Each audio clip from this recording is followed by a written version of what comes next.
And welcome back. We're flying out the new and quote-unquote improved MiG-27K. The differences between this one and a MiG-27M is that the MiG-27M has a little bit less suspended armament. If you are mainly an BRRRT pilot and you don't really care about the ground ornament, but you just like gunning planes down with the GSA-30, feel free to keep using the old one because the changes are not there for BRRRT.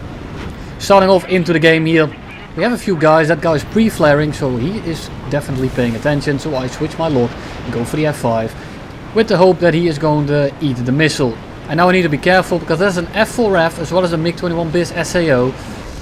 So I need to kill him here, kind of there. He is going very slow, so I'm going to be ending up turning in front of him, flare the missile, try to stay underneath this plane so I see it rolls over, and I roll the other way, manage to dodge all those guns because I don't want to end up at the end of those barrels. 320 mils.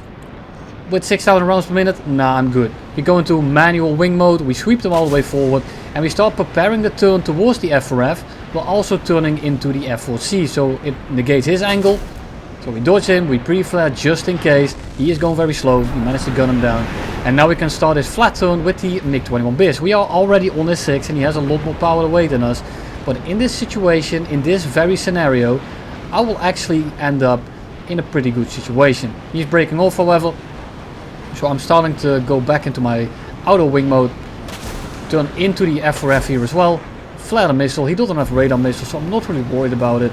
And the MiG-21 is now also going to turn around. F4F goes down instantly, and the MiG-21 here is simply not going to do much. He's flying straight, he's not paying attention, and that's all there is in this game. Entire enemy team is gone, and we are going to go into the next game, which is actually the game before the one you just saw, which is going to take the entire 25 minutes. I'm going to be cutting it down a lot because it only took that long. Because, well, you'll see at the end. I'm going in here. I'm just trying to get some ground kills in for my battle task thingy. So I managed to shoot a few rounds at the patrol boat and we don't actually kill it. And I'm not really paying attention here. It's pretty late at the day. And I go head on and I take a bit of a bad head on. And he managed to clip my wing.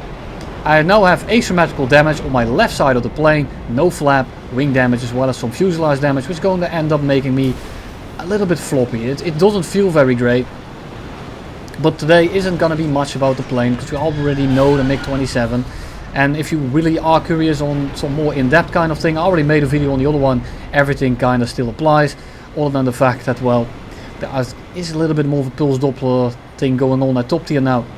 But you still basically fly the same way. You are not in a performance advantage in any case, or in any sense of the word. So you need to be pretty careful.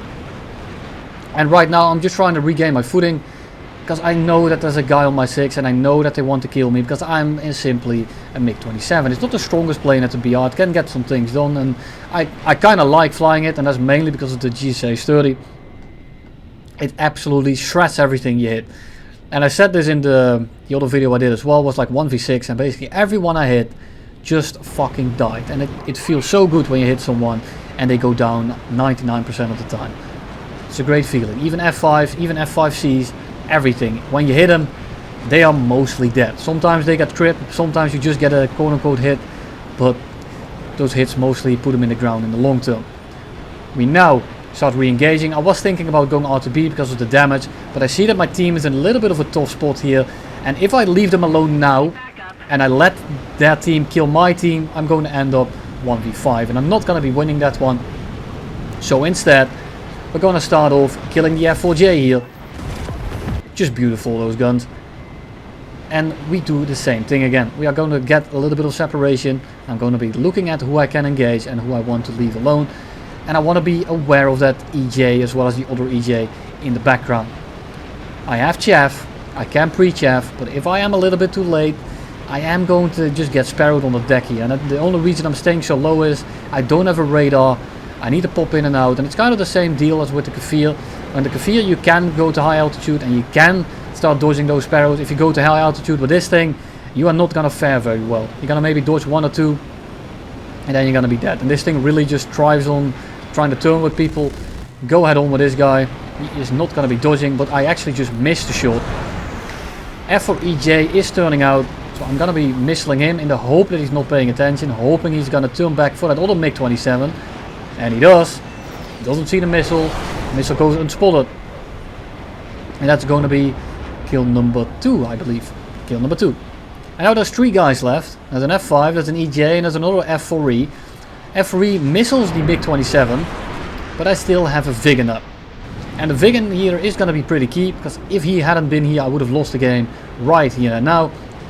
But he's making it so that they are breaking up, they are scattering, they are not entirely sure who to go for. F4E right now seems to be a little bit of a weak link, because he's staying low, he's not really boom and zooming, he's kind of trying to turn fight, and the F4E is definitely more of a threat in the turn fight than the EJ, but the EJ of course has that F16 radar that I don't really want to mess with. Again, go head on with the F4E, and people just never learn. You do not head on the MiG-27 and not try to dodge it.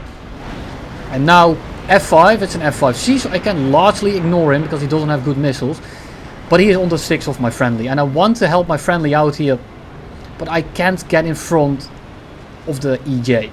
So I wanted to turn around right there. If the EJ had missed, I would have come back and tried to clean a 6.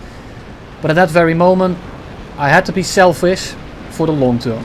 Sorry I sacrifice you, but I had no other option.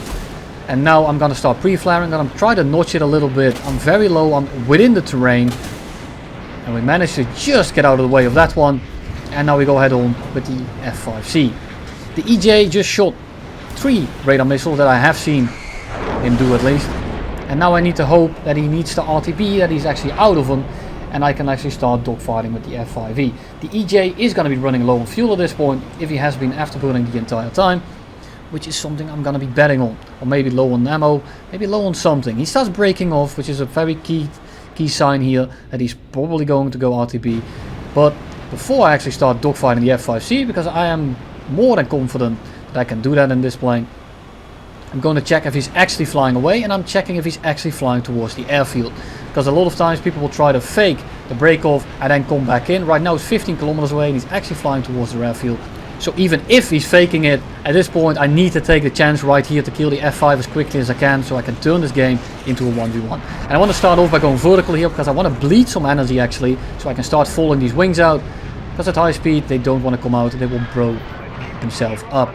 Luckily we managed to time that one pretty perfectly, and he's going to end up through our guns after the first turn. It was going a little bit too fast, he was compressing a little bit, I can fold out the wings, I was bleeding speed, I was turning all my energy into the turn, and I had these wings folded out. And with these wings folded out you can still dogfight a very big raster of planes. Do be careful however, you are not an MLD, you are not a MiG-23M, you are still a MiG-27. I think it looks better with the nose, and the gun is just absolutely fantastic if you can actually hit. But other than that, it's not a better plane. I do prefer it. I do prefer this thing over the MiG-23M, but it doesn't mean that it's exactly better. I think it's more of personal preference. You don't have a radar, you don't really have any way of combating something like EJK, and we go back to the runway. We start taking off, and in this meantime, mind you, I was in the middle of the map. I went all the way back to the runway.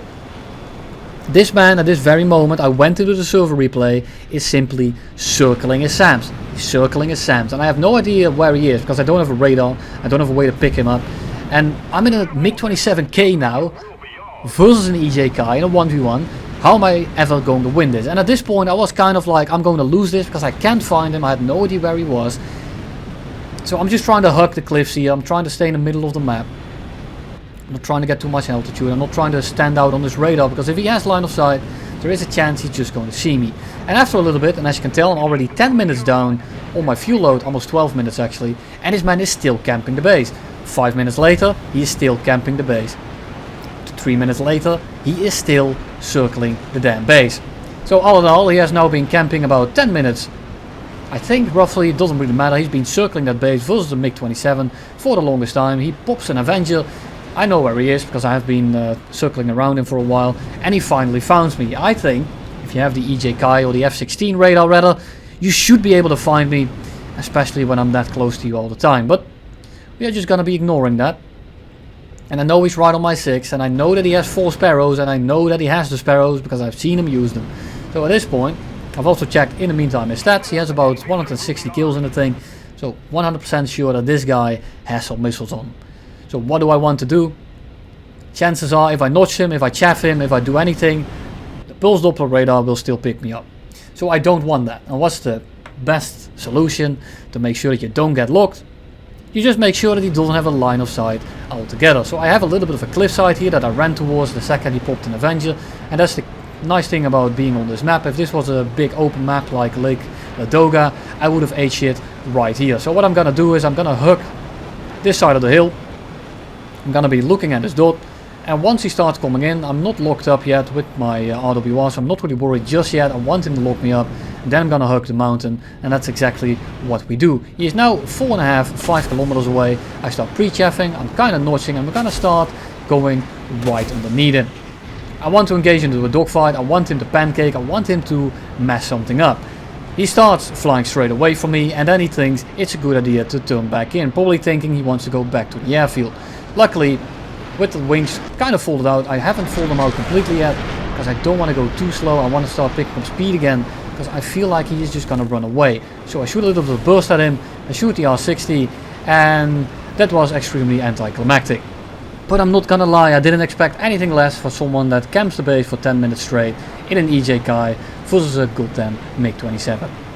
A little bit of a shorter one, well, at least for you guys. I had to sit through this match for about 24 minutes, but luckily with the power of editing I can make that entire base camp a lot more bearable. In terms of videos, I'm gonna be starting to turn it down a little bit, gonna be uploading a little bit less again, at least one a week, probably gonna be 2, maybe 3, don't pin me down on that one. But I've covered most of the new vehicles. I want to cover the 3C, the Mirage 3CJ, as well as the new Spitfire, or the quote-unquote new Spitfire, the premium one for the Israeli tech tree. And other than that, we're going to be looking at the NF13, the Meteor at 7.7. And I think for the most part of it, it's going to be all I'm going to be doing for the new patch. I want to look at the A4N as well. But the Phantom is just another Phantom. The Nasher is just a Mirage 5, which is just a worse Mirage 3. Kafir I've already done, the Sambat and the SAR are kinda whatever, the Mystere 4A is absolutely horseshit, and then the Vautours I'm not really keen on. I will be flying out the S199, but that's gonna be absolute trash as well, so don't expect a video on that one relatively quick here. And then I think I covered most of the vehicles. I might revisit the F4J because I have a little bit of a changed opinion on it. I still stand behind the fact that as of right now the E2 missiles are a little bit better on the smaller maps, but the improved tracking rate might make the AIM-7Fs a little bit more viable. And that's all I have for you today. I hope you enjoyed it, hope it was helpful, and I will see you all probably tomorrow with a Mirage or a Spitfire. I'll still have to figure that one out.